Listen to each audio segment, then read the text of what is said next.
Yan o, lumabas na uli yung ano, yung resort bridge papunta dun sa resort. Lumabas na uli, bumaba na yung ano, tubig.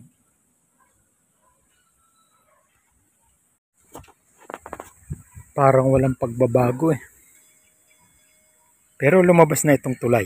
Yan, lumabas na yung tulay. Lumabas na yung tulay ni Manong Carling.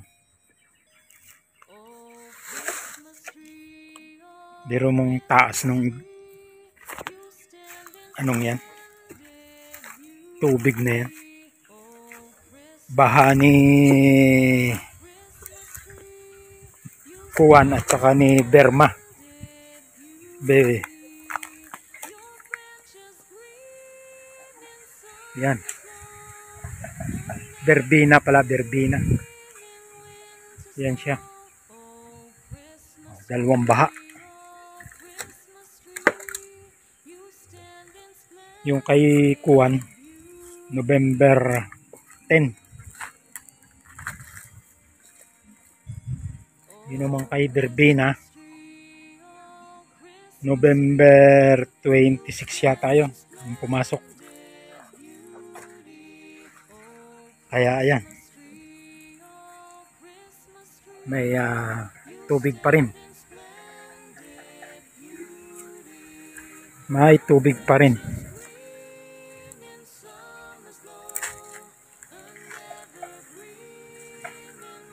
Walang ano,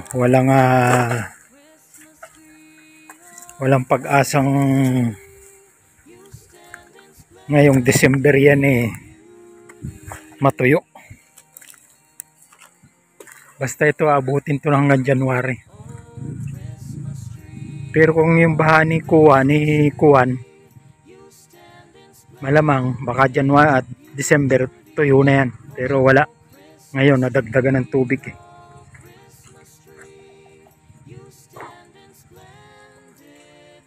Hirap.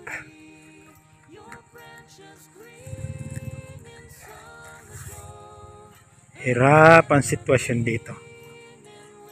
Oh, yan.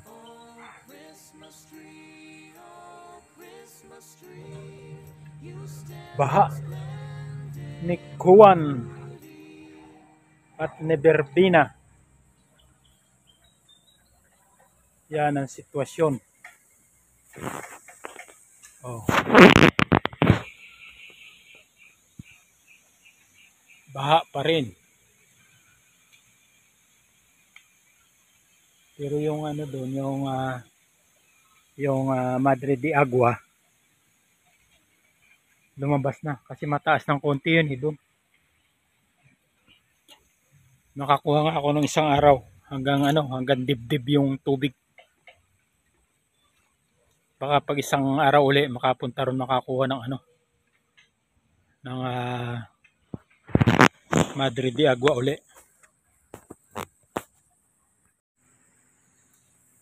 Baka siguro naman pag may 2 araw hanggang 3 araw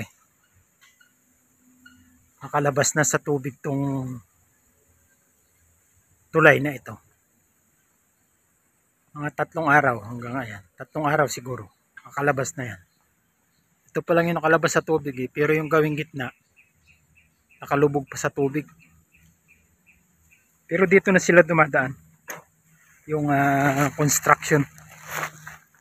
May construction sila diyan, may construction dyan sa may gumagawa diyan sa resort.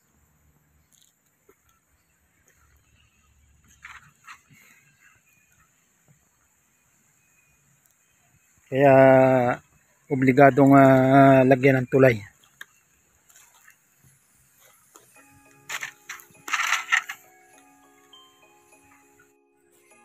Ito yung sitwasyon namin ngayon.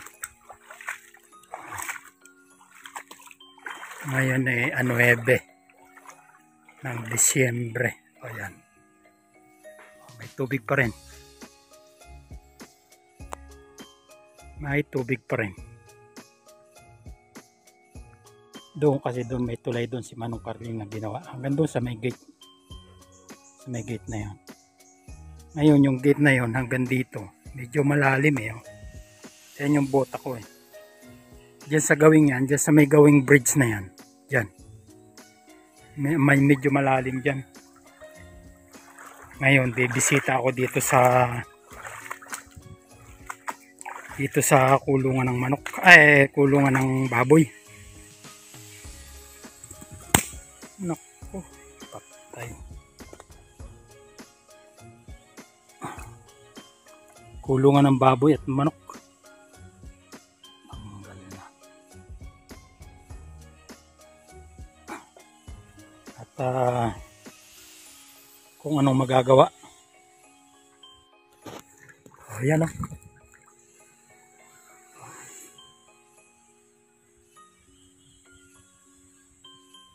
Yan ang sitwasyon namin dito. Ngayon dito sa kulungan ng baboy,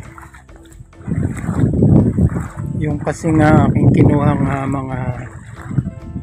yung balat ng mais tsaka yung busil niya, ayan, hindi naman natanggal. Siguro natanggal konti lang, pero yan, basa. Tagal bago matuyo yan. Yan kasi yung pamalit ko sa rice hull. Ngayon kahapon nagbawas ako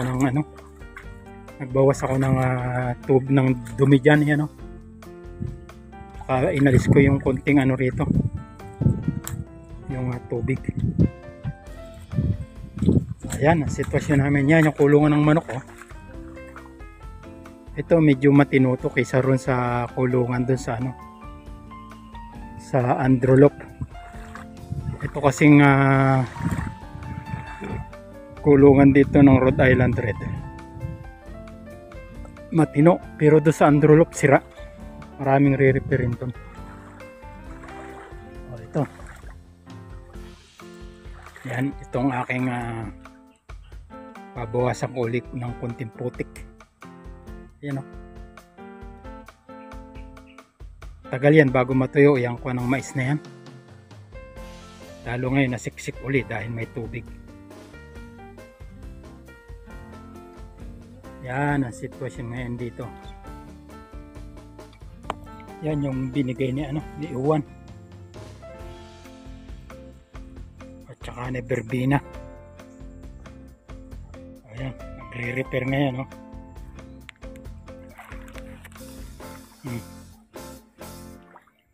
Ayan ang dumi pa sa loob.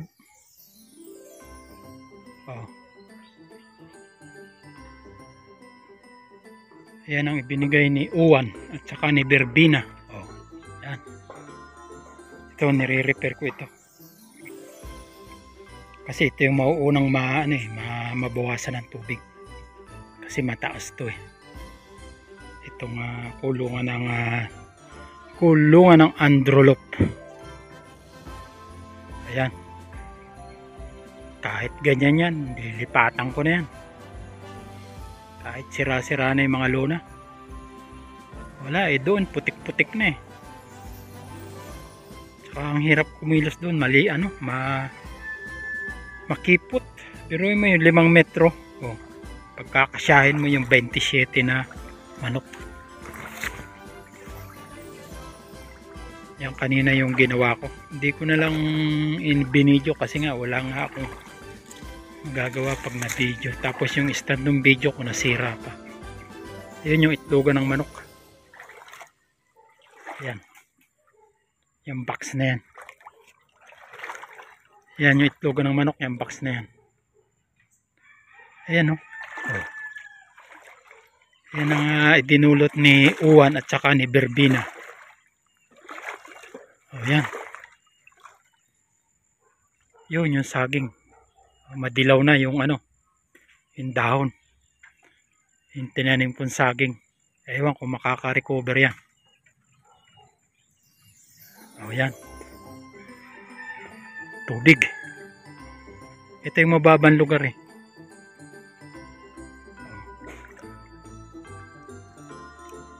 Kaninang umaga, yan nga yung nilinisan ko yan. Box na yan at saka yung nagbawas ako ng mga dumi-dumi dyan sa loob. Tapos yung naputol na kawayan, yan, nilinisan ko na. Wala madilaw. Pati yung saging nagdadamdam, madilaw. Yung mga tinanim kong mansinitas o yung aratilis, ayan, patay. Mukhang dalawa lang yun mabubuhay, yan, dalawang yan. Yan lang mabubuhay. Repair. Mamaya, wala pa ako doon sa kulungan ng baboy. Punta na doon mamaya.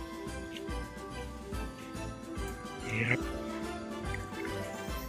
Binulot ni Uwan. Yan yung binulot ni Uwan. Hanggang ngayon naririto pa. 9 na ng December. Natunaw na si Berbina at saka si Uwan. Nasundan na ng 2 bagyo pa. Yung tubig na iniwan dito ni Berbina at saka ni Uwan, andito pa. Ay, naku buhay. Kulungan niya ng kulungan ng manok. Itlogan ng manok, Yan yung itlogan ng manok. Hirap maglinis.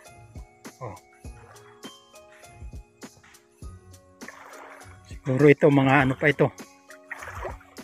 Mga 4 na araw pa bago mawala yung tubig dito. Kasi yung lugar na yan, wala nang tubig yan Dito na lang sa pagawi dito. Huwag lang umulan Medyo maganda-ganda ang panahon. Nakita ang sikat ng araw Tanggal. Hintayin na lang na lumabas yung dito lupa. Kahit kalahati lang yung lumabas na lupa rito, ililipat ko na yung mga Rhode Island Red. Kasi mas maluwag ako dito Doon siksikan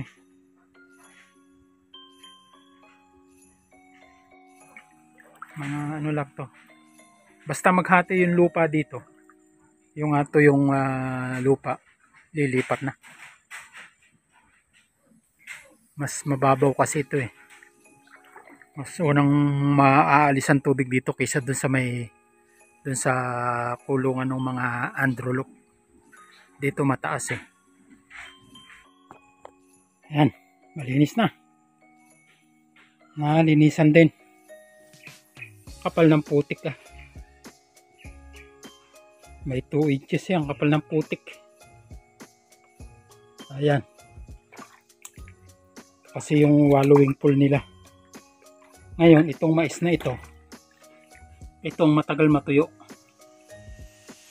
Yung mais na yan. Yung balat ng mais at saka yung busil.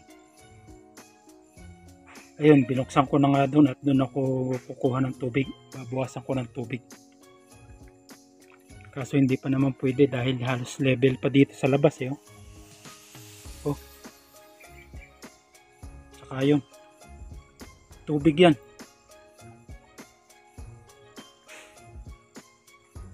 Yan yung halos araw-araw kong kinukuha dyan sa maisan. Pinaka flooring niya. Rice hull kuno pero wala namang makuhang rice hull dito, kaya yan na lang mais. Ang problema yan, magpatuyo niyan. Hahalo-haloin ngayon yan. Gaya nung nakaraan, yung tirang rice hull, para matuyo hinahalo-halo ko. Ganon din ang mangyayari dito. Pero itong mais, malalaki yung hibla niya. Ewan ko ano mangyayari dyan. Ayan, malinis na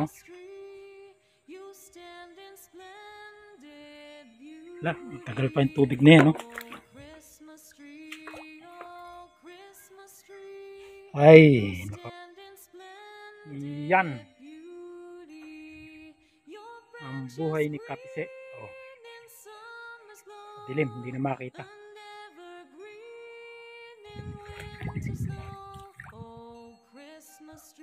Kakain muna, kakain. At alas 12 na. Mamaya na lang uli babalik. Ayun, babawasan ko pa ng tubig yan. May tubig pa yan sa loob eh. Ayun, no? Oh. Yung ano niya, pinakatangke niya. Yan yung pinaka-deposit niya eh. Babawasan ko pa ng tubig yan. Kakain muna, kakain.